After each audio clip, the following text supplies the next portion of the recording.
Marriage એવા વ્યક્તિ હાથે કરવા જોઈએ જેનામાં માણસાઈ હોય, લાગણી હોય, સંબંધોની જે કદર કિંમત હોય, એવા વ્યક્તિ સાથે લગ્ન કરો. ગાડી, બંગલો, પૈસો, જમીન એ બધું મારા માટે ક્યારે માયને રાખ્યું નથી કોઈ વસ્તુ.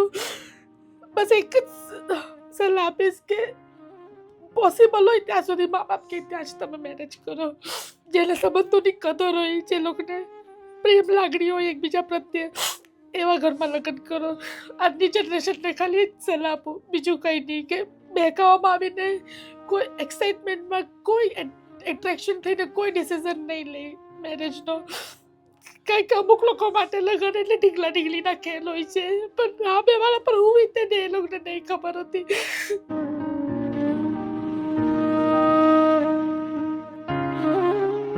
આજે મારો બર્થડે હતો તો મેં મમ્મીને કીધું હતું કે મને સાયકલ જોઈએ, પણ મારી મમ્મી પાસે પૈસા નથી અને ન અપાવી શક્યા. 2 દિવસથી માગતો હતો.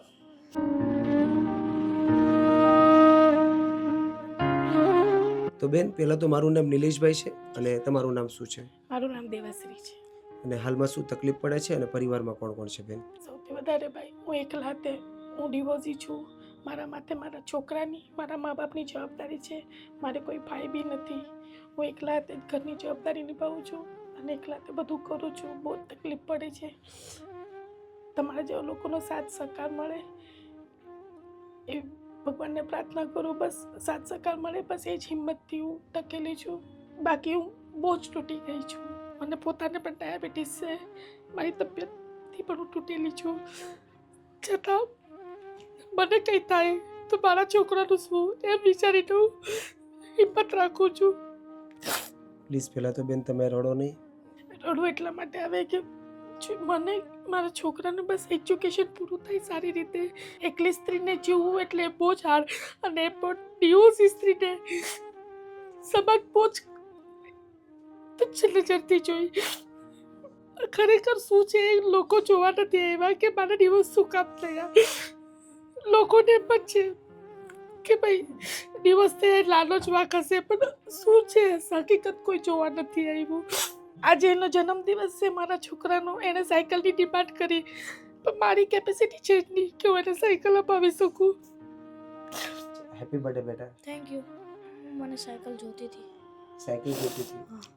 એક વસ્તુ પૂરી કરવા જાઉં તો બીજું કરવા જાઉં. જો હું એને સાયકલનું એ કરી નાખું તો પછી મને એની ફીસ બી કરવાની, ઘરનું બી જોવાનું, મારું બી બધું જ જોવાનું, દવા દારૂ બધું જ જાણવું. એટલે એક વસ્તુ પૂરું કરતાં બીજું અટકી જાય. પૂરી કોશિશ કરી કે મારા છોકરાને હું એ કરું. મેં મારા છોકરાને બી નથી મૂક્યો. ગમે તેવી તકલીફ હતી પણ છોકરાનો સાથ નથી છોડ્યો મેં. જ્યારે મારા હસબન્ડના તેનો પ્રોબ્લેમ હતો, ખરાબ દિવસો હતો, મેં સુસાઇડ કરવાની બહુ કોશિશ કરેલી, પણ મારા છોકરાને લીધે મેં પીછાટ થઈ ગઈ કે એને કંઈ થઈ જશે, મને કંઈ થઈ જશે તો એ અટવાઈ જશે. એટલે એ હિસાબે મેં હિંમત હારી નહીં ને મારા છોકરાને લીધે મેં એમાંથી બહાર નીકળી ગઈ. એ જે હતું પીરિયડ મારો, એમાંથી હું બહાર નીકળી ગઈ ને હું મારા મા બાપ પાસે આવી ગઈ. ને મારા મા બાપનો ખરેખર બહુ જ આભાર કે એમણે અમને રાખ્યા અહીંયા. અને બેન, તમારે લવ મેરેજ હતા કે અરેન્જ મેરેજ હતા? મારા લવ મેરેજ હતા, પણ મા બાપની સંમતિથી થયેલા હતા. મેં મા બાપને એગ્રી કરેલા હતા ને કરેલા હતા. પણ પછી ભૂલ ખબર નહીં, પાત્ર વ્યવસ્થિત ના નીકળું. પણ અને આ રીતનું થયું. તે છતાં મારા મા બાપની મહેરબાની કે એ લોકોને જીત પર જઈને મેં લગ્ન કર્યા, છતાં એ લોકો મને પાછું આ ઘરમાં રાખી, મને મારા છોકરાને. હું આજે જોબ કરી શકું છું તો મારા મા બાપની મહેરબાની કે એ લોકો મારા છોકરાને સાચવે છે. હું જોબ પર જાઉં તો મારા છોકરાને લેવા મૂકવાનું એ લોકો કરી શકે છે. આજે મારો છોકરો 1.5 વર્ષનો હતો ત્યારની પ્રોબ્લેમ ચાલુ થયેલા. આજે 11મું બેઠું છે ને. તો બેન, આજે તમે લવ મેરેજ કર્યા હતા અને તમને જ ખબર હશે કે લવ મેરેજથી ઘણી બધી તકલીફો પડે છે. તો બેન, આજે લવ મેરેજ વિશે તમે લોકોને કે મેસેજ આપવા માંગતા હોય કે લવ મેરેજ જીવનમાં કરવા જોઈએ કે ના કરવા જોઈએ? જો ફ્રેન્કલી કહું તો લવ મેરેજ એ ઇશ્યુ નથી, પણ મેરેજ એવા વ્યક્તિ હાથે કરવા જોઈએ. સૌથી પહેલાં તો એનું ફેમિલી બેકગ્રાઉન્ડ જોવા ચેક કરવું જોઈએ. એટલે આપણે જો પૈસા, ગાડી, બંગલા એટલું ઇમ્પોર્ટન્ટ નથી, પણ માણસ સારા હોવા બહુ જ જરૂરી છે. જેનામાં માણસાઈ હોય, લાગણી હોય, સંબંધોની જે કદર કિંમત હોય, એવા વ્યક્તિ સાથે લગ્ન કરો. ગાડી, બંગલો, પૈસો જમીન એ બધું મારા માટે ક્યારે માયને રાખ્યું જ નથી કોઈ વસ્તુ. બસ એક જ સલાહ આપીશ કે પોસિબલ હોય ત્યાં સુધી મા બાપ કે ત્યાં જ તમે મેરેજ કરો, અને એ પણ તમે ઘર પરિવાર જોઈને, જેને સંબંધોની કદર હોય, જે લોકોને પ્રેમ લાગણી હોય એકબીજા પ્રત્યે, એવા ઘરમાં લગ્ન કરો. આજની જનરેશનને ખાલી જ સલાહ આપું, બીજું કંઈ નહીં, કે બહેકાવામાં આવીને કોઈ એક્સાઇટમેન્ટમાં કોઈ એટ્રેક્શન થઈને કોઈ ડિસિઝન નહીં લે મેરેજનો. કારણ કે અમુક લોકો માટે લગ્ન એટલે ઢીંગલા ઢીંગલીના ખેલ હોય છે, પણ આ બે વાળા પર હું રીતે ને એ લોકોને નહીં ખબર હતી. સાચી વાત છે બેન. આજે સૌથી વધારે તમે જ જાણી શકો કે આજે તમારા ઉપર શું વીતી છે.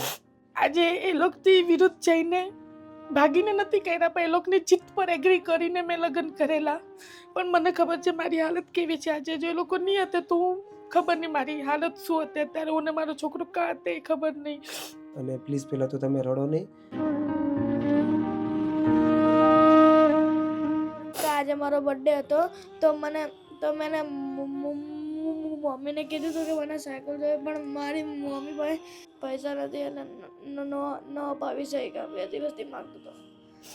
પ્લીઝ પહેલાં તો બેટા એની તું રડ દે. સ્પીચ થોડીક સ્લરિંગ સ્પીચ છે ને. તો દોસ્તો તમે દરેક લોકોએ આ બેનની વાત તો સાંભળી હશે. હાલમાં બેન ઘણી બધી તકલીફો સાથે, ઘણા બધા સંઘર્ષ સાથે પોતાના દિવસો તો પસાર કરી જ રહ્યા છે, અને બેનનો ડિવોર્સ પણ થઈ ચૂક્યો છે.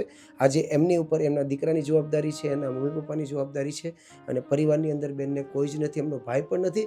બેન એકલા હાથે જ બધી જવાબદારી પોતે લઈને પોતાની જિંદગી જીવી રહ્યા છે. અને દોસ્તો તમે સમજી શકતા હશો કે જ્યારે કોઈ પણ વ્યક્તિ, કોઈ પણ સ્ત્રી જ્યારે એકલી જીવતી હોય ત્યારે એને ઘણી બધી તકલીફો પડતી હોય છે, ઘણા બધા પડકારનો સામનો કરવો પડતો હોય છે. એવી જ રીતના આ બેન પોતે જિંદગી જીવી રહ્યા છે અને સંઘર્ષ કરી રહ્યા છે. તો દોસ્તો હર હંમેશને માટે આવી સ્ત્રીઓને હંમેશા સપોર્ટ કરવો જોઈએ, કારણ કે આજે આ એકલી સ્ત્રી છે જે આખા ઘરની જવાબદારી લઈને પોતાનું જીવન જીવી રહ્યા છે અને પોતાના દીકરાને પણ ભણાવી રહ્યા છે. તો દોસ્તો હર હંમેશને માટે આવી સ્ત્રીઓને હિંમત આપવી જોઈએ, આવી સ્ત્રીઓને સપોર્ટ આપવો જોઈએ, જેથી કરીને આવી બહેનો પણ આગળ વધી શકે અને પોતાની જિંદગીમાં પોતાના દીકરાઓને ભણાવીને આગળ વધારી શકે. તો બસ દોસ્તો વિડીયો એન્ડ સુધી જોજો અને તમારા દરેક ગ્રુપમાં વિડીયોને શેર કરજો. અત્યારે બેનને જે પણ તકલીફ પડી રહી છે એમાં આજે આપણે સપોર્ટિવ બનવાની કોશિશ કરીએ.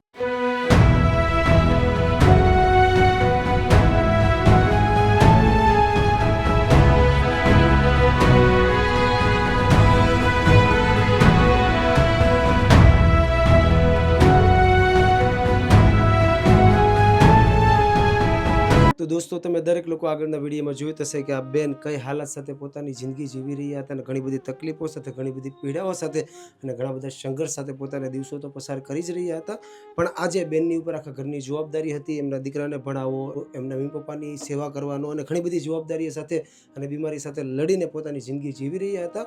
અને બેનને માત્ર ખાલી એટલી જ રિક્વાયરમેન્ટ હતી કે અમને જો રાશન કરિયાણું મળી જાય તો અમારે જે પણ જીવન જીવવામાં તકલીફ પડી રહી છે, આગળ સંઘર્ષ કરવામાં તકલીફ પડી રહી છે, એમાં બહુ મોટી રાહત મળે. તો અત્યારે પરિવારની રિક્વાયરમેન્ટના હિસાબે બેને જે પણ રાશન કરિયાણું કીધું હતું એ બધું જ રાશન કરિયાણું અત્યારે લઈ લીધું છે, જેથી કરીને આવનારા સમયમાં આ બેનને જે પણ રાશન કરિયાણામાં તકલીફ પડી રહી હતી એમાં આજથી આ બેનને બહુ મોટી રાહત મળશે. તો બેન આજે તમારી રિક્વાયરમેન્ટના હિસાબે તમે જે પણ રાશન કરિયાણું કીધું તો બધું જ રાશન કરિયાણું તો આવી જ ગયું છે. તો આજે કેવું લાગે છે બેન? બહુ જ સારું લાગે છે, બહુ જ આભાર. અને હવે રાહત મળશે કે બેન? હા ચોક્કસ. હવે તકલીફ નહીં પડે ને? જો કે તમે એકલા જ છો અને તમારા ઉપર આખા ઘરની જવાબદારી છે. અને જ્યારે સ્ત્રી કંઈક કરવા માંગતી હોય અને સંઘર્ષ કરતી હોય અને સાથે એટલી બધી જવાબદારી હોય ત્યારે ઘણી બધી તકલીફો પડતી હોય છે.